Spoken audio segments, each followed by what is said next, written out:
आज की top headlines कुछ इस प्रकार है।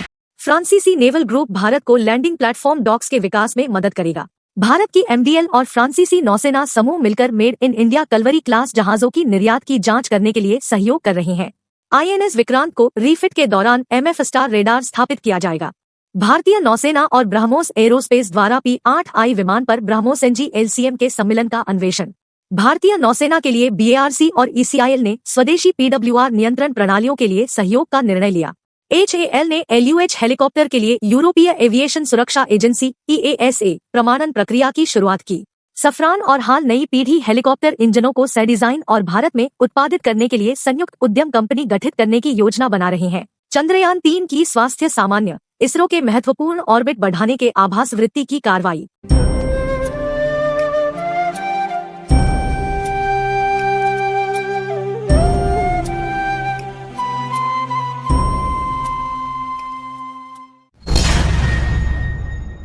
भारतीय नौसेना को फ्रांसीसी नेवल ग्रुप की मदद प्राप्त होने जा रही है लैंडिंग प्लेटफॉर्म डॉक्स के विकास में, जो नौसेना की सामरिक क्षमताओं में महत्वपूर्ण योगदान होंगे। वर्तमान में भारतीय नौसेना के पास केवल एक लैंडिंग प्लेटफॉर्म डॉक्स इंस जलश्वा है, जिसे संयुक्त राज्य अमेरिका से 2007 में खरीदा गया था। अपनी सामरिक क्षमताओं को बढ़ाने के लिए भारतीय नौसेना की योजना है कि वे घरेलू रूप से 4 लैंडिंग प्लेटफॉर्म डॉक्स निर्मित करें और फ्रांसीसी नेवल ग्रुप्स इस प्रयास के लिए प्रौद्योगिकी समर्थन और डिजाइन विशेषज्ञता प्रदान करेगा। भारतीय नौसेना और फ्रांसीसी नेवल ग्रुप के बीच सहयोग से यह एक महत्वपूर्ण कदम है जो भारत की नौसेना क्षमताओं को मजबूत करने और दोनों राष्ट्रों के बीच रक्षा सहयोग को प्रोत्साहित करने की दिशा में एक महत्वपूर्ण योगदान करेगा। भारतीय राज्य उपक्रम Mazagon dock shipbuilders limited MDL और फ्रांसीसी नेवल ग्रुप ने संयुक्त रूप से मिलकर made in India Kalvari class submarines के निर्यात की संभावनाओं का पता लगाने का सहयोग किया है। यह भारतीय नौसेना के निर्यात बाजार के लिए 1 और 3 कलवरी क्लास सबमरीन्स के आदेश देने के बाद हुआ है। इस विकास के साथ भारत इस उपमहाद्वीप जहाज के कक्षा के लिए सबसे बड़े ग्राहक बनने जा रहा है, जो MDL की पेशेवरता और भारत के देशज समुद्री सबमरीन निर्माण क्षमताओं की वृद्धि का साक्षी है। भारतीय नौसेना के नवीनतम एयरक्राफ्ट कैरियर INS विक्रांत दीर्घावधि के संचालन के लिए कोचीन शिपयार्ड में गारंटी रीफिट में शामिल होने जा रहा है। 2023 के अंत तक एयरक्राफ्ट कैरियर को Israeli ELTA ELM 248 MF star radar से लैस किया जाएगा, जो अभी तक स्थापित नहीं हुआ था। वर्तमान में INS विक्रांत पर हवाई प्रमाणन और उड़ान एकीकरण परीक्षण चल रहे हैं, जिसमें विभिन्न विमानों के साथ परीक्षण शामिल है। ELTA ELM 248 MF star radar की स्थापना एयरक्राफ्ट कैरियर की संचालन क्षमताओं को बढ़ाने में एक महत्वपूर्ण कदम है। गारंटी रीफिट के समापन के बाद INS विक्रांत पूरी तैयारी के साथ लंबे समय तक संचालन के लिए तैयार होगा। भारतीय नौसेना के अधिकारी और ब्रह्मोस एरोस्पेस के प्रतिनिधि संयुक्त रूप से चर्चा कर रहे हैं BrahMos NG air launch cruise missile ALCM को P-8I विमान के नीचे के पैरा माउंट पर संयोजित करने की संभावना के बारे में। विकासात्मक परीक्षण की उम्मीद है कि इसमें अगले साल के अंत तक शामिल होंगे, जिसकी शुरुआत भारतीय वायुसेना के सुखोई 30 MKI विमानों के साथ होगी। सूत्रों के अनुसार P-8I विमान अपनी पंखों के नीचे 4 ब्रह्मोस NG मिसाइलों को ले जाने की क्षमता रखेगा। प्रत्येक पैरा माउंट की कम से कम 1.3 टन क्षमता होगी, साथ ही एडाप्टर। हालांकि बोइंग के साथ मिलकर मिसाइल प्रणाली को विमान पर सम्मिलित करने की संभावना की पुष्टि के लिए और तकनीकी निर्देशों और संचालनिक आवश्यकताओं के ध्यान में अध्ययन और मूल्यांकन की जरूरत होगी। ब्रह्मोस NG ALCM को P-8I विमान पर संयुक्त करने से भारतीय नौसेना की समुद्री हमले की क्षमता में महत्वपूर्ण सुरक्षा बढ़ी होगी। ब्रह्मोस NG मिसाइल इस्तेमाल करने से P-8I विमान की प्रतिक्रियाशीलता और आक्रमणकारी नौसेना संपत्तियों के प्रति सक्रियता में वृद्धि होगी।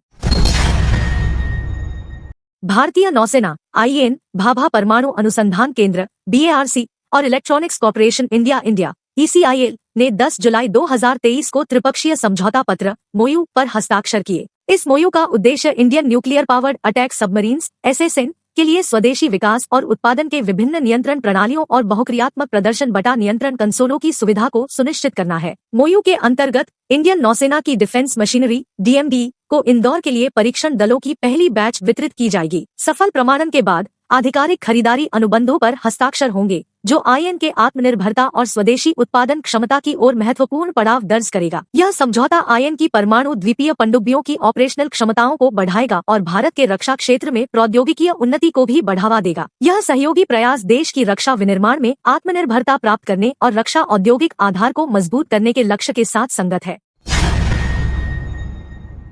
HAL ने हाल ही में अपने 2 इंजन वाले ध्रुव प्रगतिशील हेलीकॉप्टर के लिए यूरोपीय एविएशन सुरक्षा एजेंसी EASA से एक सीमित प्रकार का प्रमाण पत्र प्राप्त किया है। इस सफलता पर आधारित होकर HAL अब अपने एक इंजन वाले LUH लाइट यूटिलिटी के लिए EEAS प्रमाणन प्रक्रिया में शामिल होने जा रहा है। यह कदम LUH के नागरिक रूप को यूरोपीय बाजार में विपणित और बेचा जा सकने की संभावना प्रदान करेगा। सफरान हेलीकॉप्टर इंजन्स और हिंदुस्तान एरोनॉटिक्स लिमिटेड HAL ने नई संयुक्त उद्यम कंपनी की स्थापना करने का निर्णय लिया है। यह कंपनी बैंगलोर, भारत में स्थित होगी और हेलीकॉप्टर इंजनों के डिजाइन, विकास, उत्पादन, बिक्री और समर्थन पर केंद्रित होगी। इसका पहला उद्देश्य भारतीय रक्षा मंत्रालय के भविष्य के 13 ton IMRH Indian multirole helicopter और नौसेना संस्करण DBMRH deck based multirole helicopter के लिए सबसे उपयुक्त प्रोपल्शन समाधान बनाना है। यह संयुक्त उद्यम भारत का पहला इंजन डिजाइन और विनिर्माण होगा। भारतीय अंतरिक्ष अनुसंधान संगठन इसरो के वैज्ञानिकों ने चंद्रयान-3 अंतरिक्ष यान का पहला आभासवृत्ति कार्रवाई संपन्न की। स्थानीय प्रकाशन में इसरो ने कहा कि यान की स्थिति सामान्य है। चंद्रयान-3 अब एक ऐसे आकार में है जब यह पृथ्वी के निकटतम बिंदु पर 173 किलोमीटर और पृथ्वी से सबसे दूर 41,762 किलोमीटर पर होता है। इसरो ने कहा, चंद्रयान-3 मिशन का अपडेट, यान की स्वास्थ्य सामान्य है। पहला आभास वृत्ति अर्थव्याप्त आग से आगजनी 1 सफलतापूर्वक बंगलुरु के इस्ट्रैक बटा इसरो में किया गया। अंतरिक्ष यान अब 41,762 किलोमीटर 173 किलोमीटर की आभास वृत्ति में है। इसरो ने कहा। इसरो ने 14 जुलाई को सतीश धवन अंतरिक्ष केंद्र श्रीहरिकोटा से अपने चंद्रमा अन्वेषण कार्यक्रम का तीसरा संस्करण सफलतापूर्वक शुरू किया, जिसका लक्ष्य मूंगे के अप्रवेशित दक्षिणी ध्रुव पर सॉफ्ट लैंडिंग करना है, जो भारत को एक दुर्लभ उपलब्धि प्राप्त कराएगा। अब तक केवल 3 देश, संयुक्त राज्य अमेरिका, चीन और रूस, चंद्रमा की सतह पर उतरने में कामयाब रहे हैं।